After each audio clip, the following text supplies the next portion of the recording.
So, in this lesson, we're going to be talking about cellular transport. And with cellular transport, we're going to be looking at how are objects moving into or out of the cell. So, our focus question for lesson 3: what process enables substances to move into or out of a cell? So, diffusion is the first thing we're going to look at. And before we kind of dive into diffusion, let's kind of think about something you already know. So, as the aroma of baking cookies makes its way to you, think about your mom baking a pie or cookies or just dinner in general. Particles are moving and colliding with each other in the air, and this happens because particles of gas, liquids, and solids are in random motion. So, the smell is coming from the kitchen. And as that high concentration of whatever food she's making starts to move away, it starts to moving from high to low concentration until it fills the entire house. That's what we're looking at with diffusion, and it has to do with the constant motion of objects. So this random motion causes diffusion. And diffusion, which is the net movement of particles from one area where there are many particles to an area where there are fewer particles of that substance.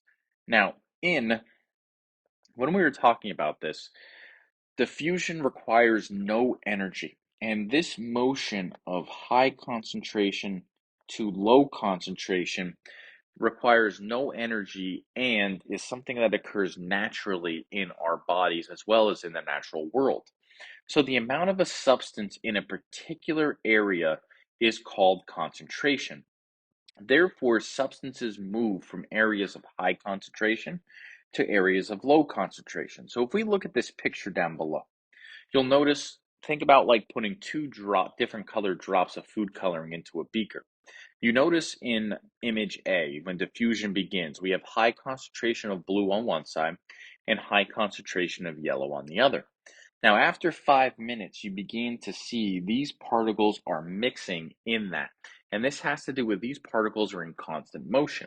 After 10 minutes, these particles are now equally distributed throughout the whole container. So diffusion causes the ink to move from that high ink concentration to the low ink concentration until the color becomes evenly blended in the water. So after mixing is complete, the particles continue to move randomly, but no further change in concentration will occur.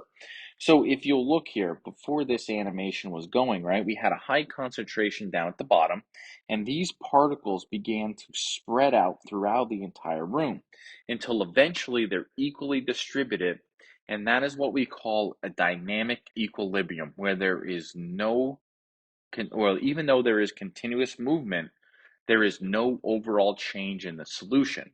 So particles are going to continue to move randomly, but no further change in the concentration is going to occur after it's completely mixed in. So we have a few main factors that affect the rate of diffusion. First of all, when concentration is high, diffusion occurs more quickly because there are more particles to collide and bounce off one another. So higher concentration of a solute is going to cause a higher diffusion rate. Temperature or pressure increase is also going to increase the rate of diffusion because the number of collisions are going to be increasing with it. So with temperature, at a higher temperature, particles move faster. At a higher pressure, the particles are closer together, so it's going to mix at an equal rate. And finally, we have the size and the charge of a substance also affects the rate. So if they're bigger, they're going to distribute slower. If they are charged, it could cause a solution to occur slower.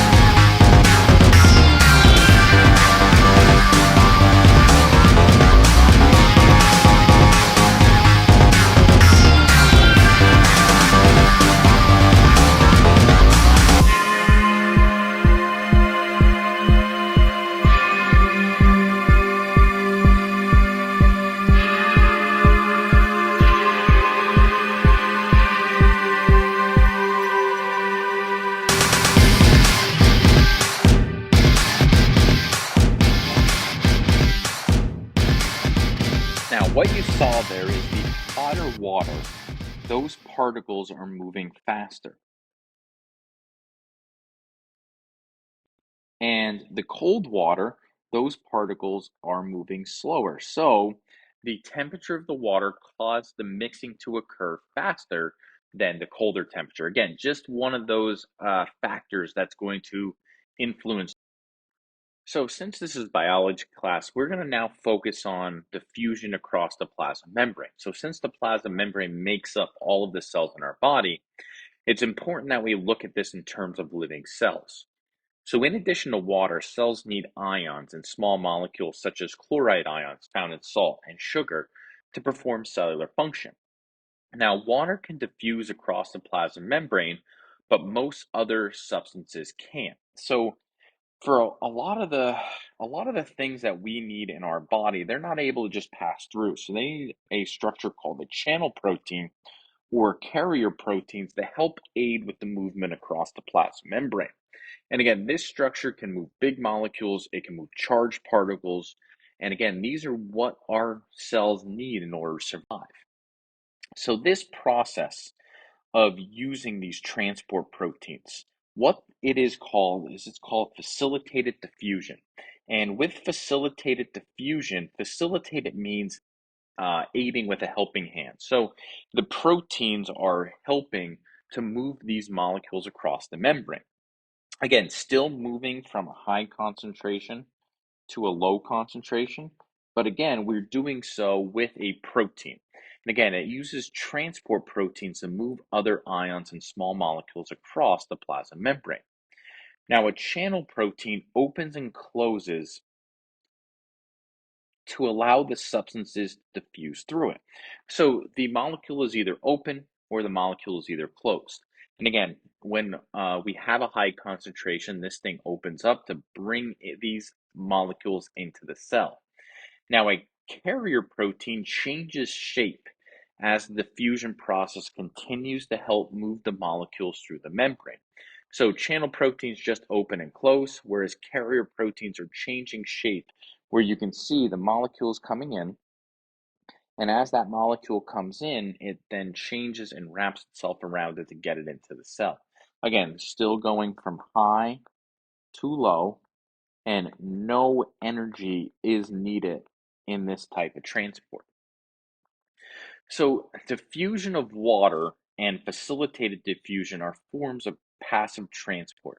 And the key with knowing about passive transport is that no energy is required in order to do this. So, this means that the movement of a substance requires no additional input of energy. Therefore, no ATP is needed because the particles are moving from an area of high concentration to an area of low concentration.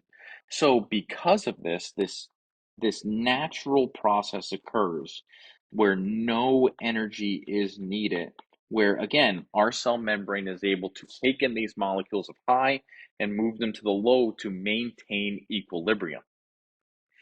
So another type of passive transport is osmosis. And osmosis is the diffusion of water.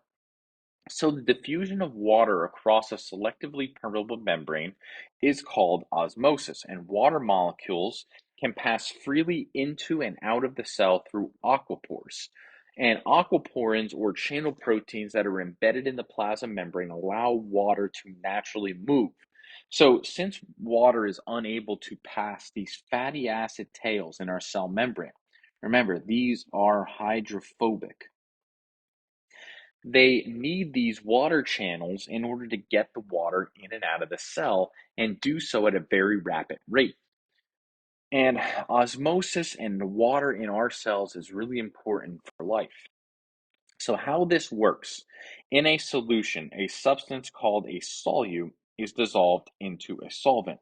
So, for example, if I'm making salt water, right, the salt that is contained in the water is considered my solute. The water, which is doing the dissolving, is considered my solvent, and combined, they form a solution. So the concentration of this solution that I made is measured by the amount of solute dissolved into the solvent. And usually we do that in terms of a percentage. I have 60% water, and 40% salt. Water, again, is the solvent in a cell and its environment. So, water is pretty much what our body is made of. Therefore, it's what is dissolving all this stuff in our systems. So, the concentration of a solution decreases when the amount of solvent increases. So, if I increase the amount of water, therefore, I am going to decrease the concentration of the solute. The more concentration the more concentrated solution has more solute than less solute. So again, talking about concentration here is kind of really important, but what we want to look at is what is the overall concentration of water. As you increase solute, you're decreasing the percentage of water in that system. So if we look at this system here, which is separated by a semi-permeable membrane. In other words, the yellow particles can't pass through, which are sugar, but the water molecules can. So water molecules will often diffuse towards the side with a greater sugar concentration. So let's just say in this system, this is 50% sugar, which means that it is also 50% water, right?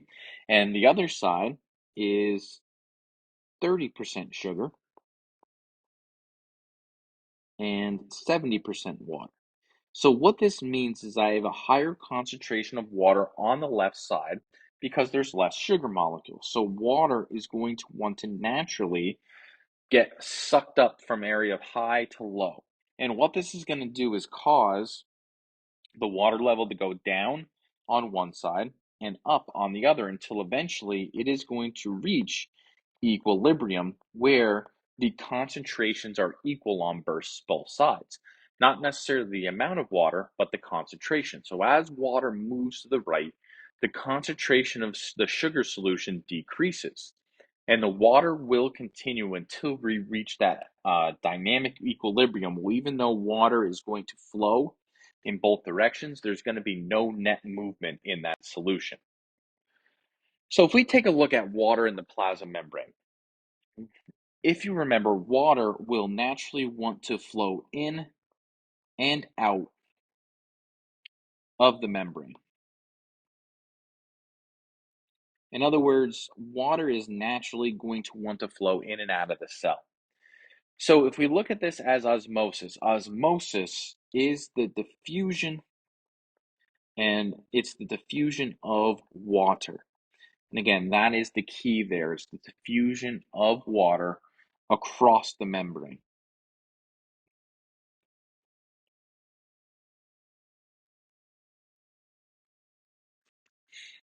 And as that water flows through, it helps to create and maintain homeostasis. We're creating equal amounts on both sides. And remember, homeostasis is the regulation of the cell's environment. And again, with homeostasis, we want to be able to maintain a relatively stable internal and external condition. So how our cell does that is depending on the condition that cell is put in, depends on what the water is going to do. So when a cell is in a solution that has the same concentration of water and solute ions, sugars, proteins, and other substances, it is, as its cytoplasm, the cell is said to be an isotonic. So the cell is at equilibrium with the solution and there is no net movement of water. So the water, in this case, is going to flow out. Let's use a different color here. The water is going to flow out and in at an equal rate, and the cell size is going to stay unchanged. So when you're looking at a cell under the microscope, you'll notice that this it's pretty much plump, not necessarily plump and overinflated, but inflated to a proper amount. The cell membrane's not changing, the water level's not changing. This is what our body wants to naturally be at. So this is a normal condition when you're not dehydrated or you're not overhydrated. Now, the next type of condition we have is a hypotonic solution.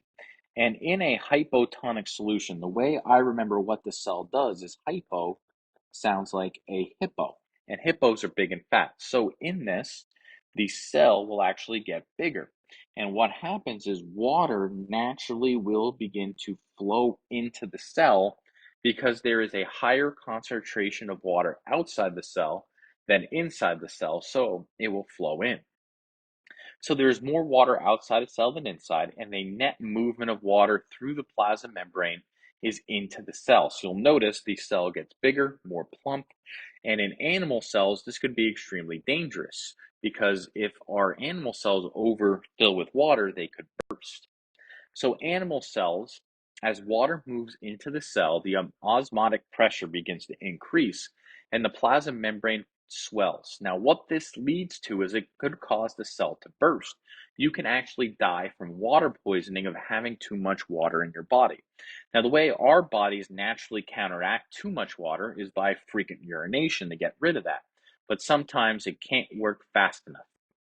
Now, plants, on the other hand, don't have this problem because they have a rigid cell wall that's actually able to support them. So, plant cells do not burst when they are placed in a hypotonic solution because the cell wall kind of keeps that in. But what instead happens is the plant cell begins to become firmer and more plump because of that turgor pressure. And this is what actually grocery stores, they'll put 100% pure water onto their produce to make them seem fresher and more desirable by the consumers. The next one we have is a hypertonic solution. Now, with this one, I always look at the letter E, and the letter E has a smaller circle than the O of hypotonic. So, therefore, the cell is going to shrink or get smaller because of it. Now, when a cell is placed in a hypertonic solution, the concentration of the solute outside the cell is higher than inside the cell. So the water is going to flow out. This is when you are dehydrated as a whole. The net movement of water is out of the cell. So what you begin to see in plant cells, the cell membrane begins to shrink away from the cell wall, or in animal cells, the cell membrane begins to get smaller, shrivel up. Again, hypertonic, the cell gets smaller. Hypotonic, the cell gets bigger. Isotonic remains the same. So in animal cells, the a hypertonic solution will cause the cell to shrivel because of decreased pressure in the cell. In plant cells, a hypertonic solution, they will lose water and the plasma membrane begins to shrink away from the cell wall, causing the plant to wilt. Now, the next type of transport we're going to be looking at is active transport. So, when substances move from a region of lower concentration to a region of higher concentration, which is against the concentration gradient, it requires energy. So in active transport, we are moving from low to high, and ATP is needed to move this molecule. We are going against that gradient. So a lot of times, this active transport is caused by or needs what is referred to as a carrier protein. Now, that carrier protein uses ATP to move these molecules back against the gradient. And this is really important, especially in animal cells, because we use a concentration of ions of sodium and potassium to send electrical signals through our nervous system. So the sodium potassium pump is an active transport pump found in the plasma membrane of animal cells. Again, what we do in this is we are actually using ATP and we're going to move sodium against its concentration gradient. And when ATP is added, it changes the shape, which releases these molecules out. Potassium then comes in, and when the ATP is released from its energy, the molecules then return back in. So the high level of sodium outside the cell creates a concentration gradient, allowing this to work. So let's take a look at the sodium potassium pump a little closer here.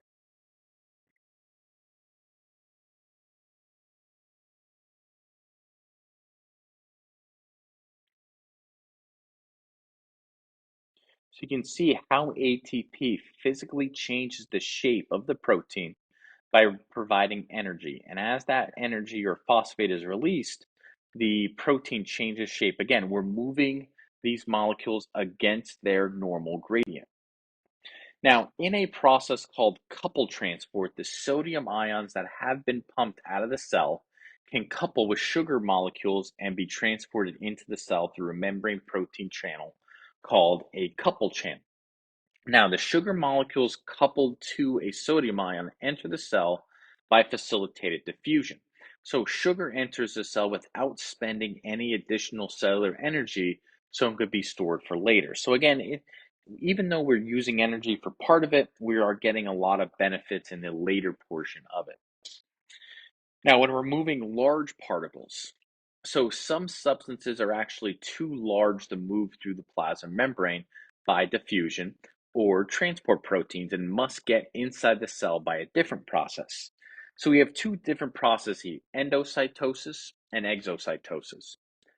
Endocytosis is the process of large molecules entering the cell by the plasma membrane that are engulfing or bringing this substance in. So we have these particles out here, and the cell membrane will form around the particles, which move them into the cell.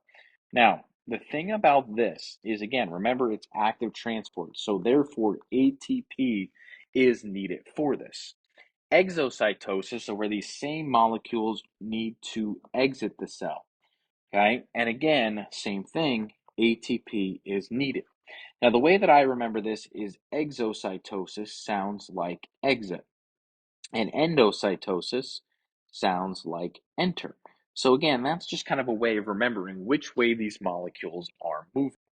So if we look a little closer here, the vacuole that is formed is the remnants of the cell membrane. So again, these are still phospholipids, and the bilayer is still forming around the molecule in order to protect it. So on the left, we have a large substance that enters a cell by endocytosis. And on the right, we have a substance that can be deposited outside the cell. So the left, endocytosis, entering the cell.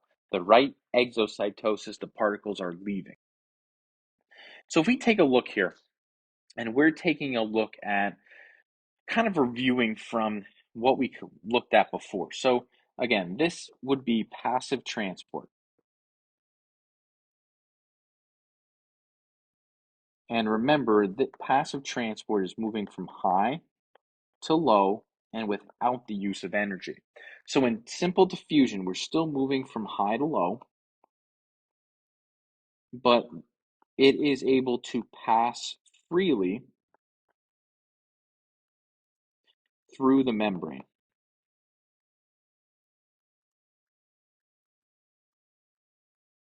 Now, this is different from facilitated diffusion, even though they are still moving from high to low without the use of energy. A protein is needed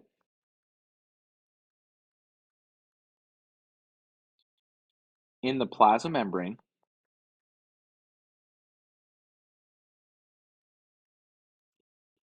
to move the particles. So again, these are usually things that are large or are not able to pass the cell membrane. Now, active transport requires ATP or requires energy.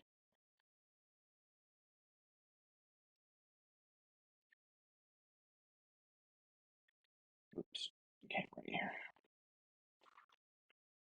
So again, active transport requires energy and is moving against the gradient from low to high. So when we're talking about exocytosis, large molecules exit the cell. And again, ATP is needed. Endocytosis are large molecules entering the cell.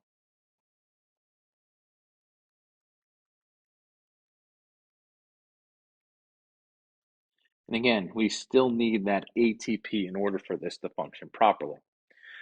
So, in this lesson, cells must maintain homeostasis using passive and active transport. Having the right amount of materials in the cell or expelling from the cell are really important for our how our body is able to survive.